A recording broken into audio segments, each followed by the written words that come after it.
Y le damos la bienvenida al doctor Everardo Treviño, geriatra, que el día de hoy platicará un tema muy interesante: cómo detectar y prevenir un derrame cerebral en los adultos mayores. Bienvenido, doc. Hola, Gracias por estar con nosotros de entrada.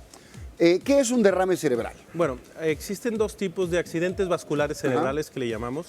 Uno puede ser isquémico, que quiere decir que hay una falta de flujo en las arterias que van hacia el cerebro, ya sea por un coágulo o un trombo que se formó en esa área y deja de fluir la sangre hacia el cerebro y esa parte del cerebro empieza a sufrir.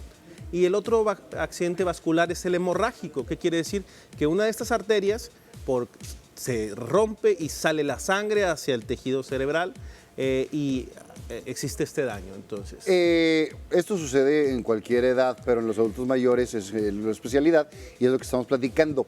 ¿Cómo podemos prevenirlo en ellos? Bueno, es bien importante tener un buen control de las enfermedades crónicas, un buen control de la hipertensión, de la diabetes, del colesterol y también de problemas cardíacos como la fibrilación auricular. Es una causa muy frecuente en el adulto mayor de accidentes vasculares cerebrales. ¿Qué quiere decir? Es una arritmia que tienen muy frecuente los adultos mayores y estos pueden provocar coágulos que se forman en el corazón y viajan hasta el cerebro, tapan una zona de una arteria y ahí es donde viene el problema.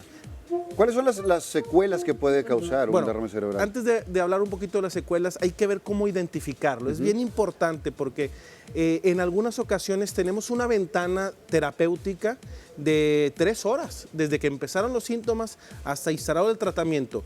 Si en estas 3 horas podemos influir o tratarlo, puede que no deje ninguna secuela. Es bien importante. Entonces, ¿qué ¿cuáles tiene son los que pasar? síntomas? Empieza a haber alteraciones en el estado de alerta, a lo mejor mareos, problemas en el habla, trastornos en el equilibrio, desorientación, pérdida de la fuerza en alguna de las extremidades. También puede en ocasiones desmayarse, caídas. Entonces, todos estos síntomas que no son habituales en nuestro paciente y que no pasan en su vida diaria, pues hay que identificarlo y no esperar de que no, vamos a esperar que pase. Ahí no hay que esperar, porque hay que directamente llevarlo a atención médica. Bueno, al departamento de urgencias, idealmente que lo vea un médico especialista, un neurólogo principalmente, o un médico internista para poder influir sobre el tratamiento. ¿Qué se hace en esos casos cuando tenemos esta ventana de hasta 3 horas? Bueno, lo primero es identificar al paciente, ver que hay una alteración neurológica, una focalidad neurológica, una alteración, llevarlo al departamento de urgencias y ahí existe un protocolo de stroke que le llaman en Estados Unidos o de accidente vascular cerebral, que se tiene que hacer un estudio del tórax, un electrocardiograma, una evaluación de la glucosa, una evaluación general y una evaluación neurológica para poder identificar qué es lo que vamos a hacer. Ahora sí, ¿cuáles son las secuelas que puede ocasionar en caso de no atenderse? Bueno, es considerado como un evento cardiovascular mayor y puede llevar a la muerte en ocasiones, peor de los casos. el peor de los casos. Y lo otro que sucede mucho en los adultos mayores es que deja secuelas neurológicas, dependencia física, dificultad para mover una parte del cuerpo, dificultad para deglutir, problemas en el habla, alteraciones en el estado de alerta, inclusive llegar a tener demencia también.